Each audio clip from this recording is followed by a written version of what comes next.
चलिए स्टार्ट करते हैं आज का सेशन। तो फ्रेंड्स, हम बात कर रहे थे टॉपिक अम्ल, क्षार और लवण के बारे में। ठीक है, इसका पार्ट फर्स्ट मैंने अपलोड कर दिया है। ये पार्ट सेकंड है जिसमें कुछ और इम्पोर्टेंट क्वेश्चन आपकी आरबीएससी बुक से रिलेटेड, जो आपकी क्लास 7th में ये टॉपिक है और क्लास 10th में भी इसके बारे में बताया गया है। ठीक है, वहीं से ही मैंने क्वेश्चन पुटअप किए हैं। टेलीग्राम से जितने भी मेंबर जुड़ रहे हैं सबका बहुत बहुत धन्यवाद। जिस प्रकार आपने अपना स्नेह दिखाया है, इसको देखते हुए मैं कोशिश करूंगा कि जो वीडियोस मैं अपलोड कर रहा हूं वही आपको क्विज़ के तौर पर भी इस टेलीग्राम चैनल पर आपको मैं वो क्वेश्चन प्रोवाइड करवा सकूं। ठीक है, तो आप इन वीडियोस को ज़रूर देखें, इंपॉर्टेंट होती हैं सभी की सभी, क्योंकि आरबीएससी बुक से बनाए गए क्वेश्चन है और रीट एग्ज़ाम के लिए क्या है, इम्पोर्टेंट है ये ज़्यादा। बायोलॉजी की प्लेलिस्ट यूट्यूब पर अपलोड कर चुका हूँ मैं, और केमिस्ट्री का ये बिल्कुल लास्ट टॉपिक चल रहा है आपका अम्ल, क्षार और लवण के बारे में। किसी क्वेश्चन में डाउट होता है तो आप कमेंट कर सकते हैं। ठीक है, चलिए फर्स्ट क्वेश्चन देखते हैं। देखिए, फर्स्ट क्वेश्चन है हमारे पास, मृदा उपचार से संबंधित उचित उपाय है। मृदा के उपचार से संबंधित आपको बताना है उचित उपाय कौन सा है। ठीक है, फर्स्ट ऑप्शन आपके सामने है, मृदा के अम्लीय होने पर उसमें भुजा चूना या बिना भुजा चूना मिलाते हैं। मृदा की क्षारकता कम करने हेतु जैविक पदार्थ खाद के रूप में मिलाते हैं। दोनों उपाय उचित हैं या मृदा उपचार संभव नहीं है। इन चार ऑप्शन में से आपको बताना है कि मृदा उपचार से संबंधित उचित उपाय कौन सा है। तो फ्रेंड्स, ए और बे ये दोनों ही ऑप्शन आपके राइट है और 7th क्लास में ये लाइन सेम टू सेम ऐसे लिखी हुई है, आप देख सकते हैं। तो इसका जो क्वेश्चन का राइट आंसर होगा वो होगा ऑप्शन से, कि दोनों ही कथन क्या हैं या दोनों ही उपाय क्या हैं, उचित हैं मृदा उपचार के लिए। चलिए नेक्स्ट क्वेश्चन, किसी विलयन में जल की मात्रा अधिक होने पर, अगर किसी विलयन में जल की मात्रा अधिक होती है तो इसमें क्या अपने को देखने को मिलेगा कि विलयन अत्यधिक तनु होगा, विलयन अत्यधिक सांद्र होगा। सही ऑप्शन है कि तनुता और सांद्रता जल की मात्रा पर निर्भर नहीं करती, और इनमें से कोई नहीं। तो आप देख सकते हैं कि जो विलयन है, हम जानते हैं दो पदार्थों से मिलके बनता है। एक तो इसमें विलायक होता है और एक इसमें क्या होता है, विलेय होता है। विलायक तो आमतौर पर हम जल को मानते हैं, और विलेय जिसको मिलाया जाता है वो कौन होते हैं, विलेय होते हैं। तो जब तो विलायक की मात्रा यानी कि जल की मात्रा ज़्यादा होती है, तो यानी कि पदार्थ और विलेय की मात्रा कम है, यानी कि ऐसे विलयन को हम बोलते हैं तनु विलयन। कैसा बोलते हैं, तनु विलयन, जिसमें जल की मात्रा क्या होती है, ज़्यादा होती है। तो इसके अकॉर्डिंग आपका राइट आंसर क्या होएगा, ऑप्शन ए हो जाएगा। विलयन क्या होगा, अत्यधिक तनु होगा। अगर जल की मात्रा कम है और विलेय की मात्रा ज़्यादा है तो उसको हम बोलेंगे कि वो विलयन कैसा होगा, सांद्र होगा। ठीक है, चलिए नेक्स्ट क्वेश्चन, आरेनियस संकल्पना से संबंधित असत्य कथन आपको बताना है। फ्रेंड्स, आरेनियस संकल्पना जो कि 10th क्लास में आपकी दे रखी है, इससे संबंधित असत्य कथन कौन सा है। तो फर्स्ट ऑप्शन है, अम्ल जलीय विलयन में हाइड्रोजन आयन देते हैं। तो आरेनियस के अनुसार ये परिकल्पना बिल्कुल सही है, ये परिभाषा है अम्ल की। क्षार जलीय विलयन में हाइड्रोक्सिल आयन देते हैं। ऑप्शन से हमारे पास है कि आरेनियस संकल्पना हाइड्रोजन विहीन अम्ल और हाइड्रोक्सिल विहीन क्षार की प्रकृति को स्पष्ट करती है। और लास्ट ऑप्शन है कि आरेनियस अनुसार उदासीनीकरण अभिक्रिया ऊष्मक्षेपीय अभिक्रिया भी है। तो इनमें से आपको बताना है कि आरेनियस संकल्पना से संबंधित असत्य कथन कौन सा है। फ्रेंड्स, तो ध्यान से देखिए कि इसका जो राइट आंसर होगा क्वेश्चन के अकॉर्डिंग वो होगा ऑप्शन से। कारण क्या है कि आरेनियस संकल्पना जो थी वो केवल हाइड्रोजन आयन और हाइड्रोक्सिल आयन के लिए ही बात करती थी कि वो जलीय विलयन में क्या होते हैं, मुक्त होते हैं। तो इन्होंने क्या कहा कि हाइड्रोजन विहीन अम्ल, यानी कि जिनके अंदर हाइड्रोजन नहीं होगा ऐसे अम्ल, और हाइड्रोक्सिल विहीन क्षार, ऐसे क्षार जिनमें हाइड्रोक्सिल आयन नहीं होगा, उनकी प्रकृति को स्पष्ट करती है आरेनियस संकल्पना। तो ये गलत बात है। केवल हाइड्रोजन आयन और हाइड्रोक्सिल आयन के लिए ही बात करती थी कौन, आरेनियस संकल्पना। तो ये कथन क्या है, असत्य हो गया आपका। ठीक है ना, यानी कि स्पष्ट नहीं करती, ये ऑप्शन होना चाहिए था। और लास्ट ऑप्शन ये सही है कि उदासीनीकरण अभिक्रिया जो ऊष्मक्षेपीय अभिक्रिया भी होती है आरेनियस के अनुसार, क्योंकि जो हाइड्रोजन आयन मुक्त होता है वो हाइड्रोक्सिल आयन से क्रिया करके क्या बनाता है, जल बनाता है। ठीक है फ्रेंड्स, तो अम्ल और क्षार मिलकर जब जल बनाते हैं तो यहाँ पे क्या होती है, उदासीनीकरण अभिक्रिया बताई है इसको आर्रेनियस ने, और इसमें क्या होती है, ऊष्मा मुक्त होती है। और जब ऊष्मा मुक्त होती है तो ऐसी अभिक्रिया को हम क्या बोलते हैं, ऊष्माक्षेपी अभिक्रिया भी बोलते हैं। तो इसलिए ये कथन भी क्या है, सत्य है। इसका ऑप्शन हो जाएगा सही आपका। ठीक है, चलिए नेक्स्ट।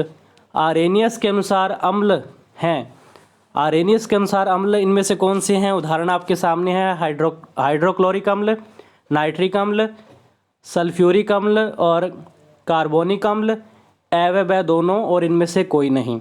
तो फ्रेंड्स ये दोनों ही क्या हैं, ए और व दोनों ही ऑप्शन सही हैं। इसमें जो 4 उदाहरण आपके सामने हैं आर्रेनियस के अनुसार ये चारों ही क्या है, अम्ल है। कारण क्या है कि जब ये जलीय विलयन इनका बनाया जाएगा तो इन सब के हाइड्रोजन आयन क्या हो जाएंगे, मुक्त हो जाएंगे। ठीक है, और जिनमें से हाइड्रोजन आयन मुक्त होते हैं वो सभी आर्रेनियस के अनुसार क्या थे, अम्ल थे। तो ये चारों के चारों उदाहरण आपके अम्ल के हो चुके हैं। इसका राइट आंसर हो जाएगा ऑप्शन स होगा। ठीक है, नेक्स्ट क्वेश्चन इंपॉर्टेंट है। CH3COOH जिसको अपने एसिटिक अम्ल भी बोलते हैं, ये किसका उदाहरण है? अम्ल का, क्षार का, लवण का, या इनमें से कोई नहीं।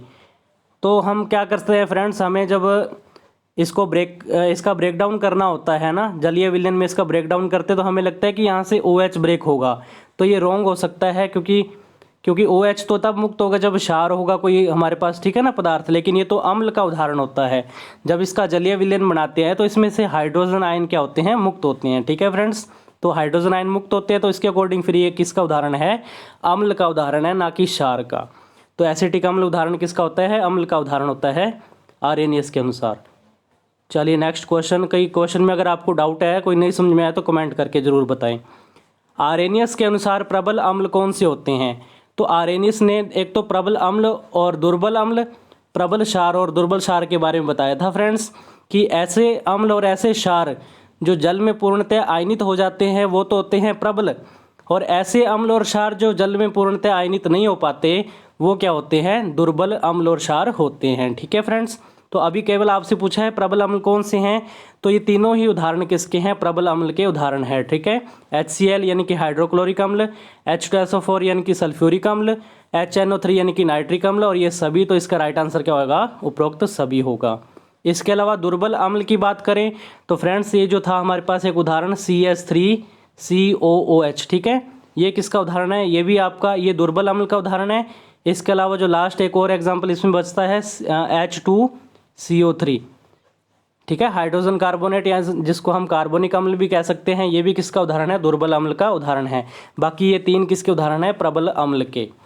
चलिए नेक्स्ट देखिए, आर्रेनियस अनुसार दुर्बल क्षार कौन से हैं? ऐसे क्षार जो जल में पूर्णतः आयनित नहीं हो पाएंगे तो उनमें कौन कौन आता है, ये दोनों ही होंगे। ठीक है, अमोनियम हाइड्रोक्साइड भी और मैग्नीशियम हाइड्रोक्साइड भी। इसलिए इसका राइट आंसर क्या होगा, ए व दोनों होगा। वहीं पे बात करें पोटेशियम हाइड्रोक्साइड और सोडियम हाइड्रोक्साइड, ये किसके उदाहरण हैं, ये हैं प्रबल क्षार के। किसके हैं ये, प्रबल क्षार के उदाहरण है हमारे पास। यानी कि ये जल में पूर्णतः क्या हो जाते हैं, आयनित हो जाते हैं, अपघटित हो जाते हैं। देखिए नेक्स्ट क्वेश्चन इंपॉर्टेंट है। लुईस के अनुसार आपको बताना है, ये जो कथन आपके सामने दे रखे हैं, लुईस के अनुसार अम्ल इलेक्ट्रॉन युग्म ग्राही हैं, क्षार इलेक्ट्रॉन युग्म दाता हैं। तो ये दोनों ही कथन फ्रेंड्स बिल्कुल सही है। ठीक है ना, लुईस की परिभाषा में यही था कि जो अम्ल किसको कहेंगे, जो इलेक्ट्रॉन युग्म को ग्रहण करेंगे, और क्षार किसको कहते हैं, जो इलेक्ट्रॉन युग्म को दान करते हैं। ठीक है ना, डोनेट कर देते हैं। तो ये दोनों कथन तो सत्य हैं। थर्ड ऑप्शन देखिए BF3। ठीक है, बोरॉन फ्लोराइड इसको हम बोलेंगे, और बोरॉन टेट्राफ्लोराइड इसको बोल देंगे अपने, टेट्रा नहीं, इसको ट्राई बोलेंगे। ठीक है ना, 3 लिखा हुआ है। और एक है हमारे पास मैग्नीशियम आयन। ये दोनों किसके उदाहरण है, लुईस अम्ल के उदाहरण है। कारण क्या है कि इसमें BF3 में क्या होता है कि इसके अंदर ये इसका जो अष्टक होता है वो अपूर्ण होता है। ठीक है, वहीं पे हम बात करें कि मैग्नीशियम आयन, इसके अंदर क्या है, जब इलेक्ट्रॉनों की कमी होती है तो एक तो इसकी यानी कि पहचान क्या है लुईस अम्ल की, इलेक्ट्रॉनों की कमी आपको देखने को मिलेगी, और एक इनका क्या होगा, अष्टक अपूर्ण होगा। तो ये जो उदाहरण आएंगे सारे किस में आएंगे, लुईस अम्ल में आते हैं। इसके अलावा लुईस अम्ल का उदाहरण एक फ्रेंड्स ये भी होता है AlCl3, ये भी आप ध्यान रखेंगे, जो कि 10th क्लास में दे रखा है। और नेक्स्ट है फोर्थ ऑप्शन की H2O, जो कि जल का सूत्र है। और वहीं पे बात करें क्लोराइड आयन, ये दोनों किसके उदाहरण है, लुईस क्षार के। कारण क्योंकि इनका क्या कारण है कि इनके पास देखने को मिलेगा कि इलेक्ट्रॉन युग्म इनके पास होते हैं। ठीक है, डोनेट कर सकते हैं, क्षार जो होते हैं इलेक्ट्रॉन युग्म को डोनेट करते हैं। वहीं पे बात करें कि इनके पास इलेक्ट्रॉन की अधिकता होती है तो इसको अपने नेगेटिव चार्ज से शो करते हैं। तो ये दोनों ही उदाहरण किसके हैं? लुईस क्षार के उदाहरण हैं फ्रेंड्स। वहीं पे हम बात करें कुछ और उदाहरण, जैसे OH-, ये भी किसका उदाहरण है? आपका हाइड्रोक्सिल आयन किसका उदाहरण है? लुईस क्षार का उदाहरण है फ्रेंड्स। तो ये लुईस क्षार हो गया। और लास्ट ऑप्शन है उपयुक्त सभी कथन सत्य हैं। तो देखिए एक ही क्वेश्चन में हमने लुईस जो परिकल्पना है अम्ल क्षार की, जो लुईस परिकल्पना है उसको हमने देख लिया। तो ये चारों ही कथन सत्य थे, इसलिए मेरे को फिफ्थ ऑप्शन अलग से बनाना पड़ा है कि ये सारे कथन क्या हैं? सत्य हैं फ्रेंड्स। चलिए नेक्स्ट क्वेश्चन। BF3 की अभिक्रिया जब अमोनिया से करवाते हैं तो BF3 और अमोनिया के बीच ये जो बंध बनता है, ठीक है ना, इस बंध की बात कर रहे हैं, ये किस प्रकार का बंध है? आयनिक, उपसहसंयोजक, दोनों या इनमें से कोई नहीं? तो ये आपका उदाहरण है किसका? उपसहसंयोजक बंध का उदाहरण है फ्रेंड्स। नेक्स्ट, फॉर्मिक अम्ल पाया जाता है। फॉर्मिक अम्ल किस में पाया जाता है? चींटी के डंक में, टमाटर में, जठर रस में, या इनमें से कोई नहीं? तो फ्रेंड्स देखिए क्या होता है, जठर रस में तो होता है हाइड्रोक्लोरिक अम्ल, ठीक है ना, HCl होता है। वहीं पे बात करें टमाटर में, तो टमाटर में होता है ऑक्सैलिक अम्ल पाया जाता है। और यहीं पे हम बात करें कि चींटी के डंक में, तो चींटी के डंक में कौन सा अम्ल पाया जाता है? फॉर्मिक अम्ल पाया जाता है। इसका राइट आंसर क्या होगा? ऑप्शन ए होगा।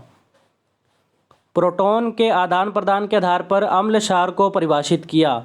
प्रोटॉन के आधार पर, यानी कि प्रोटॉन जब डोनेट किए जाते हैं या हम रिसीव करते हैं तो उस बेस पे जो है अम्ल क्षार की परिभाषा किसने दी? आरेनियस। नेक्स्ट ऑप्शन है ब्रॉन्स्टेड लोरी, थर्ड है लुईस, और ये तीनों ने। तो बताइए इसका राइट आंसर क्या होगा? तो इसका जो आपका राइट आंसर होगा कि प्रोटॉन के बेस पे किसने बात की थी, तो इसका उदाहरण अपने कौन देते हैं? ब्रॉन्स्टेड लोरी इसके बारे में बताते हैं फ्रेंड्स। तो ये थे कुछ आज के इंपॉर्टेंट क्वेश्चन। ये पार्ट सेकंड था फ्रेंड्स। पार्ट थर्ड भी इसका अपलोड होगा जिसमें और 10th क्लास के जो RBSE के बुक के जो क्वेश्चन पेंडिंग पड़े हैं उसको मैं पुट कर दूंगा इनके अंदर। वीडियो को लाइक कीजिए, शेयर कीजिए, और मिलते हैं नेक्स्ट वीडियो में इसी टॉपिक के साथ। तब तक के लिए धन्यवाद।